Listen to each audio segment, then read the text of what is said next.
ரொம்ப நாளைக்கு அப்புறம் இப்போ கண்ணபிரான் வீட்டுக்கு நம்ம போறப்போ குவா குவான்னு சத்தம் கேட்டுட்டு இருந்துச்சு. நம்ம வெளியில கொஞ்சம் தயங்கி நின்று உள்ள பார்த்தோம்னா உள்ள விபூதி ருத்ராட்சம் போட்டு ஒரு சைவ பெரியவர் நிக்கிறாரு. அவரோட கையில ஒரு 6 மாச குழந்தை இருக்கு. மூக்கும் மொழியுமா இருந்த அந்த குழந்தை தான் குவா குவான்னு அழுதுட்டு இருந்துச்சு. அந்த பெரியவருக்கு முன்னாடி கண்ணபிரானும் கமலியும் நின்று சிரிச்சிட்டு இருந்தாங்க. அந்த பெரியவர் குழந்தைய கமலி கிட்ட கொடுக்க பாக்குறாரு. ஆனா கமலி வாங்காம நிக்கிறா.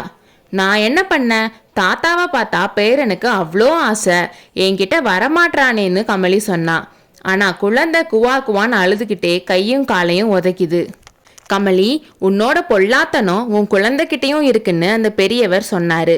அந்த நேரத்துல அரண்மனை தோட்டத்துல இருந்து மணி அடிக்கிற சத்தம் கேட்டுச்சு. அதை கேட்டதும் பெரியவர் ரொம்ப பரபரப்பா ஆகிறாரு. அங்கே இங்கேயும் பார்த்துட்டு குழந்தைய தரையில போட்டுட்டு தோட்டத்துக்கு ஓடிட்டாரு. கமலி கோவத்தோட, பாத்தியா உன் அப்பாவை, பச்சை குழந்தைய தரையில போட்டுட்டு ஓட எப்படித்தான் மனசு வந்துச்சோன்னு சொன்னான். கமலி, அப்பா மேல எந்த தப்பும் இல்லை, நாதபிரம்மம் கூப்பிடுறப்போ அவர் என்ன செய்வாருன்னு சொன்னான்.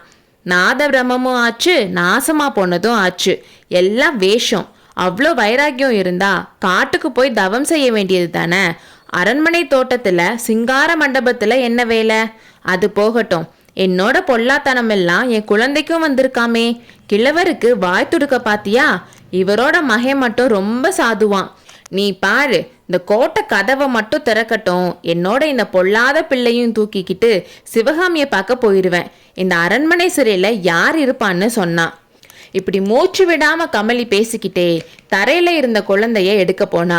அதே டைம்ல கண்ணனும் கீழே குனிஞ்சான். 2 பேரும் முட்டிக்கிட்டாங்க. இந்த பொல்லாதவனை நீ ஒன்னும் எடுக்க வேணாம்னு கமலி சொன்னான். அப்படித்தான் எடுப்பேன், நீ என்ன சொல்றதுன்னு கண்ணபிரான் சொன்னான். 2 பேரும் குழந்தைய யார் எடுக்கிறதுன்னு சண்டை போட்டுட்டு இருந்தப்போ வாசல்ல குதிரை சத்தம் கேட்டுச்சு. யார் வராங்கன்னு பார்த்த கமலிக்கும் கண்ணபிரானுக்கும் ஒரே ஆச்சரியம். வந்தது சாக்ஷாத் மகேந்திர பல்லவ சக்கரவர்த்தி தான். ஓ, இங்கேயும் ஒரு யுத்தமா? நாட்டுல கூட யுத்தம் நின்றும் போல, ஆனா உங்க வீட்டுல மட்டும் யுத்தம் நிக்கவே நிக்காது போலன்னு சக்கரவர்த்தி சொன்னதும் 2 பேருக்கும் வெக்கம் வந்து என்ன சொல்றதுன்னு தெரியாம நின்னாங்க. கமலி, உன் குழந்தை நல்லா இருக்கான்னு கேட்டுட்டே பக்கத்துல வந்து குழந்தைய பார்த்தாரு. அப்படியே கண்ணபிரான உரிச்சு வச்சிருக்கு. சின்ன கண்ணன்னே பேர் வச்சிடலாம். மாமல்லனுக்கும் கல்யாணமாகி இந்த மாதிரி ஒரு குழந்தை பிறந்தா அரண்மனை கலகலன்னு இருக்கும். அரண்மனையில் குழந்தை சத்தம் கேட்டு ரொம்ப நாள் ஆச்சுன்னு அவருக்கு அவரே பேசிட்டு, கண்ணா உன் அப்பா எங்கன்னு கேட்டாரு. இப்போதான் வசந்த மண்டபத்துக்கு போனாரு பிரபுன்னு சொன்னான். மகரிஷி யோக சாதனைக்கு போயிட்டாரான்னு சக்கரவர்த்தி கேட்டதும் கமலி லேசா சிரிச்சா. கமலி சிரிக்கிறா. உங்களை மாதிரி சின்ன வயசுல யோகம் சமாதின்னு சொன்னா சிரிப்பா தான் இருக்கும். வயசானதுக்கு அப்புறம் உலகத்துல விரக்தி வந்தா அப்புறம் நீங்களும் அதே மாதிரி தான் இருப்பீங்க. சரி இருக்கட்டும், உங்க யுத்தத்தை நீங்க கண்டினியூ பண்ணுங்க, நான் போய் யோகியை பார்த்துட்டு வரேன்னு சொல்லி வீட்டுக்கு பின்னாடி போனாரு. அப்படி போறப்போ கமலி, உன் சிநேகிதி சிவகாமிய நீ சீக்கிரம் பார்க்கலான்னு சொல்லிட்டு போனாரு. அவர் போனதும் கமலி சொன்னா, கண்ணா, இதென்ன சக்கரவர்த்தி திடீர்னு வந்து நம்ம மானத்தை வாங்கிட்டாரு? சிவகாமியை சீக்கிரம் பார்க்கலான்னு சொன்னதை கேட்டியா? அப்போ யுத்தம் சீக்கிரத்துல முடிய போகுதா? சளுக்கர்கள் தோற்று ஓடிட்டாங்களான்னு கேட்டா. அதெல்லாம் எதுவுமே காதுல ஏறாம கண்ணபிரான் எதையோ யோசிச்சுட்டு இருந்தான். கமலி, கொஞ்ச நாளாவே எனக்கு சந்தேகம் இருந்துச்சு, அது இன்னைக்கு கன்ஃபார்ம் ஆயிருச்சுன்னு சொன்னான். என் மேல உனக்கு சந்தேகம் வந்துருச்சா? அது என்ன சந்தேகம்னு கமலி கேட்டா. உன் மேல இல்ல கமலி, என் அப்பா மேலதான். அவர் ஏதோ யோகம் தியானம் நாதபிரம்மன்னு சொல்லிட்டு டெய்லி நந்தவண்ண மண்டபத்துக்கு போய் ராத்திரியும் பகலுமா உட்காந்துருக்கிறதுல ஏதோ ரகசியம் இருக்கணும்னு சந்தேகப்பட்டேன்.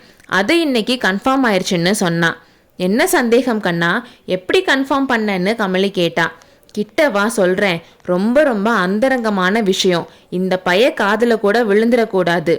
கமலி, அப்பாவோட யோக மண்டபத்துல ஒரு சுரங்க வழி இருக்கு.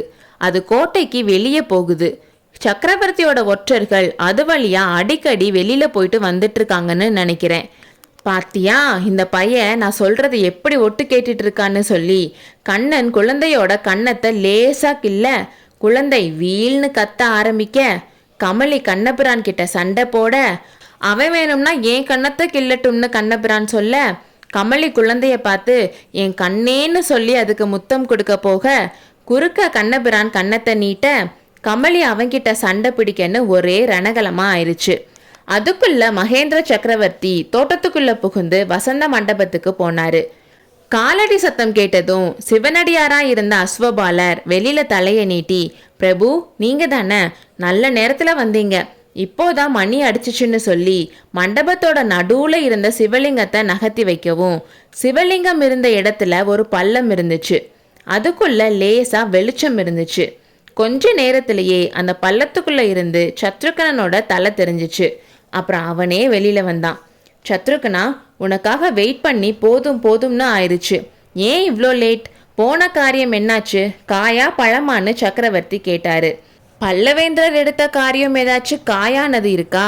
பழந்தான் பிரபு, எல்லாம் நீங்க போட்ட பிளான் படியே நடந்துச்சு. வேங்கி தூதனோட போன சலுக்க வீரர்கள் கிட்ட குண்டோதரன் மாட்டிக்கிட்டான். 2 பேரையும் கொள்ளிடக்கரையில புலிகேசி கிட்ட கொண்டு போனாங்கன்னு சொன்னான்.